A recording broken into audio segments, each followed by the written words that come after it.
Hey guys, I am DM Zone. This is Gamers Oasis. Let's get into it. All right, we're going to talk about the CUHOF instance. CUHOF instance is not exactly an instance you can walk onto too long, do day one, unless you've done all the other stuff to go along with it. You're going to go need to find the Nawa core engineer or agent, excuse me, not engineer, because you basically become the engineer. You're the one making stuff, and he's going to go tell you to make this Nawa core MK1. This allows you to access the CUHOF instances. You can access 1 through 5 from day one, including the beginner. So there's technically 6 different of those missions. But there's also 3 additional missions called Kadar, Badar, and Shamsdar. Those are separate missions that require their own access. That require actually card. So if you hear the reference of card instance, this is what they're talking about with that. But so once you get your MK1 Nawa core, you go to the CUHOF caves. The CUHOF caves are one of the information desk short missions you get where go find this location. It'll take you to the CUHOF teleporter. I'll post the link down below so you can have access to that, of course. Then you can go ahead and start that process over there. Now, there's a lot going on in the CUHOF caves, magical caves, whatever I call them, in the CUHOF instances. Each one of the instances do something a little bit different. There's the beginner one, which is tab tabs, which if you're trying to do the tab tab mission can give you 26 tab tabs. The CUHOF 1 has 11 more tab tabs, so if you're trying to get your 200 tab tab kills, you can do each one of those and eventually get your 200. You can do these multiple times a day.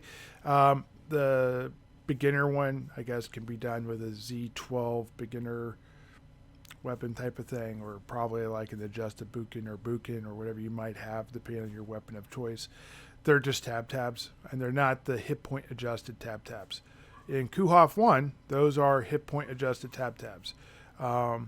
Those tab tabs don't have anywhere near this, but the ones in that instance have 150 and 300. I did it with an AR-15. It was no problem, super simple. I really didn't find a whole lot of mobs in there to be challenging. The boss was a little bit challenging. The other mob that is in there are called Quaffas, Qaffaz, Quaffas, Coffus, maybe Coffus. The Coffus make up the majority of it. They're not terribly bad either. You're going to take a few hits using an AR-15, but not many. AR-20, still going to take a few hits, but not many. This dungeon has decent hit points. The boss has 660 hit points. So keeping that in mind, that's what you can expect. You're going to find that Nawa Core MK2 alphas or MK3 alphas are going to drop. These are parts to the upgrades for the Nawa Core MK2 and the Nawa Core MK3. You need to have A, B, C, D, E of each MK2 and MK3 to be able to upgrade. I don't 100% know if there's any other requirements. I just know those are the big ones. Once you got that, everything else should fall back into place pretty easily at the Nawa Core agent. Again, this guy is over here at Nahar, which is a major city. It's the Ice City. If you think about the Ice City, that's where it is. He's in a little central plaza. I'll go ahead and put his link in there too for you. Anyways, so you go through the mission, you get this. Eventually, you're going to get your 2 and you're going to get your 3, and you're going to be able to move on and go on and do the CUHOF 2, which is going to be different mobs. It's going to be of a hard difficulty, and eventually, you're going to run into this problem of, I may not be able to do these mobs. For example, CUHOF 2 is Mokots for the majority. There's 81 miniatures, 81 mobs in there. Still got the 3-hour limit, which is kind of overkill. You don't really need 3 hours. I did CUHOF 1, several times, averaging between 22 and 23 minutes, and I was taking my time, so no problem whatsoever. You could run it 2 to 3 times an hour, not without an issue. I'd probably aim for 2, just to give yourself some time for repairs. Make sure you have everything you got. In my case, I have notes I need to indicate on, take down, that type of stuff, but that's how I play. I've not done CUHOF 3. You're starting to get into a lot of mobs. 151 mobs. CUHOF 4, 197 mobs. CUHOF 5, 197 mobs. Both 4 and 5 also have 2 bosses. So you're starting to get into some serious stuff. Now, they also have different things. In CUHOF 1, you have the tabs. There's 11 of them. And then the rest of them are the CUHOFs. There's a total of 52 mobs, and you have 81 mobs in the second one. All of them are Mokots. And in the CUHOF 3, you have Mokots, and you have the Kafish, which are the flying creatures. I love fighting those guys for some reason. I don't know why it is. I've had really good luck with globals.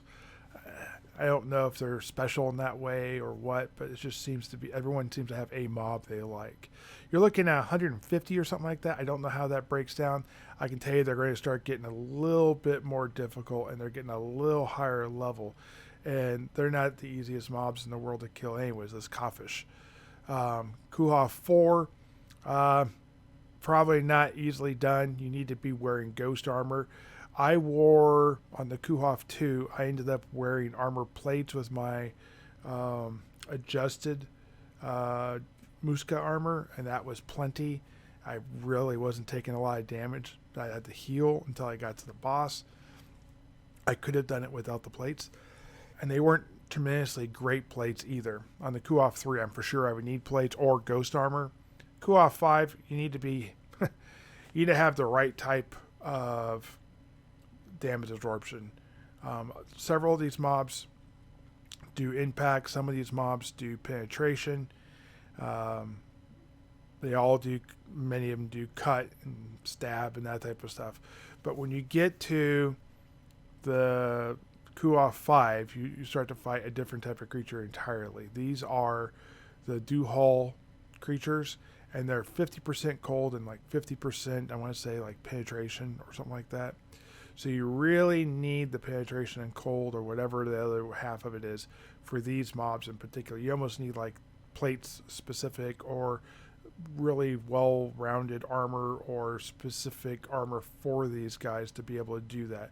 When you get up into the near end, you're going to run into some globals every time you open a chest. So it is that kind of loot at the end.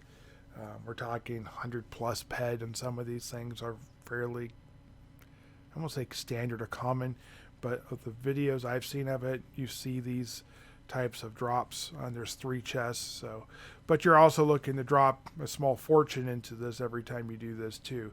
And by a small fortune, I mean CUHOF 1 cost me 57, about 62 ped, I think, somewhere in that range.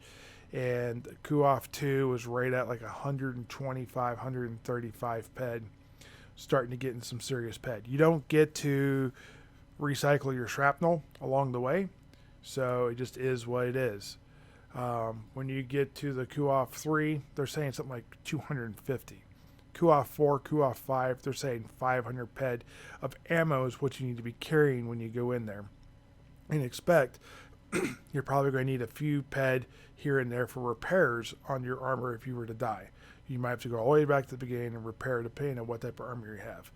So I don't know what else to say other than there's a lot of investment. Now I'm going to take this particular CUHOF to go ahead and talk about the Kadar, Baidar, and Shamsdar.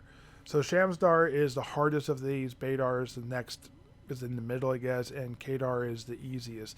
Kadar for sure is easier than at least CUHOF 1. I've never done the CUHOF beginner. I just went straight to 1. But I will say for sure it is easier than that one. I will say that the Baidar is probably slightly easier than CUHOF 1. They're about the same. And I will tell you that Shamstar is harder than probably CUHOF 2. It's easier until you get to the last mob, and then fight in a 24th level Chief Zahir is just, or Zajir is a whole different game. I was able to kill it. He did kill me. I'm going to have those videos coming out on all 3 of those instances. Plus, I'm going to have CUHOF 2 coming out. So look for that probably after the 3 other card instances. So I'm going to have 5 different videos on the CUHOF stuff. All of them have Mercil tokens. Mercil tokens are used for a great number of things. Really needs its own video. When I get enough, I'm actually going to do a video on the carpet. Save your carpet pieces or sell them to me. I don't know if I can afford them, but I will consider your price. I need a lot, especially of the red, because you need 1,100 red and like 120 green and 11 blue or something like that to make your magic carpet. But that's stuff way in the future.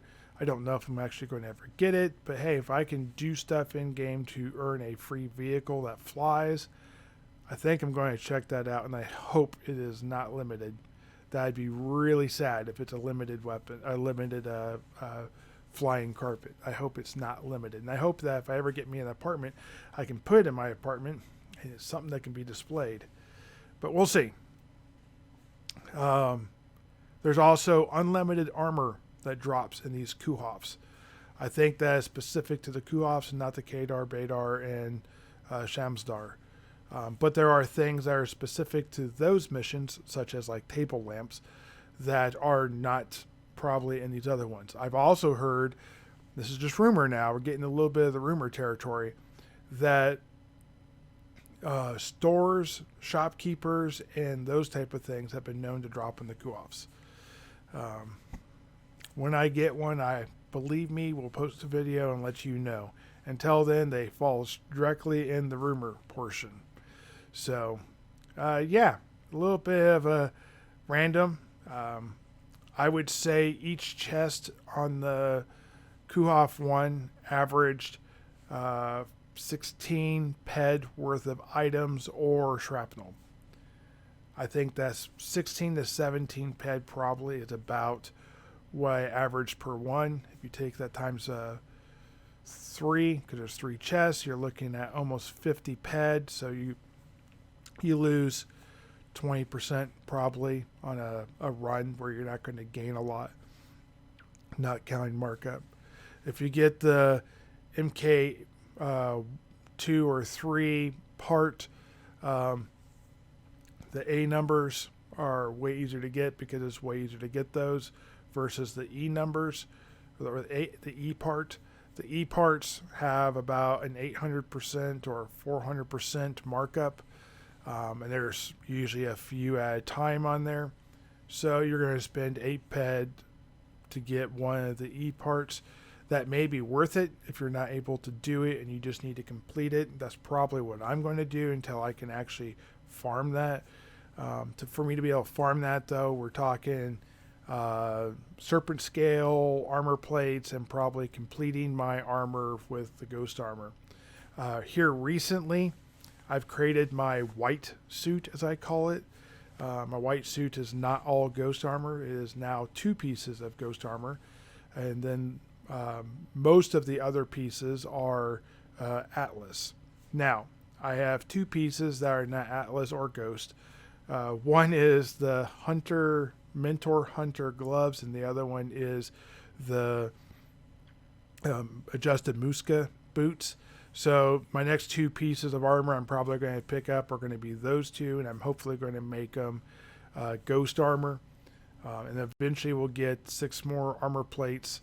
So I'll have 7 serpent scale armor plates, and it will be good to go. And then a lot of these dungeons will open up. So now I've come back from the weeds. I don't know how much of that I'm going to save and what part I'm going to edit that out. That was like 6 minutes of people's lives that is not related to the CUHOF.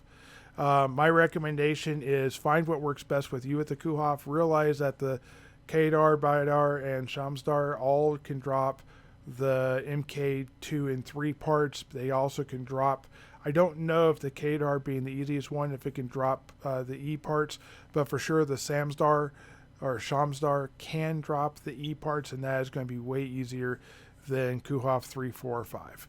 So it is definitely worth farming that to get that. Also, another great thing about that is Shamstar requires 1 Nawa core energy cell, and a CUHOF 5 requires 5 Nawa core energy cells. So 4 requires 4, 3 requires 3, and a 2 requires 2. So that's basically the overall huge arcing. What are the CUHOF instances? The second one's going to be a little bit more to the point at talking specifically about the second one, and same thing with the third and fourth whenever I do it, though there's going to be things that probably come up.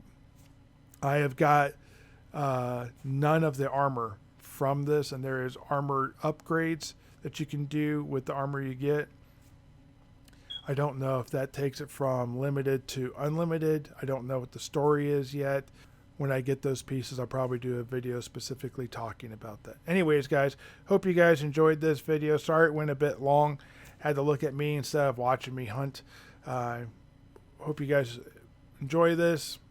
Let me know what you think down below. Open to discussion, thoughts. If I missed anything, please let me know down below so I can cover it in the next one, or do a recap or a follow-up, or just we'll have a discussion in the comments. Okay, guys? Have a great day. Talk to you later. Keep her in that pen. Bye.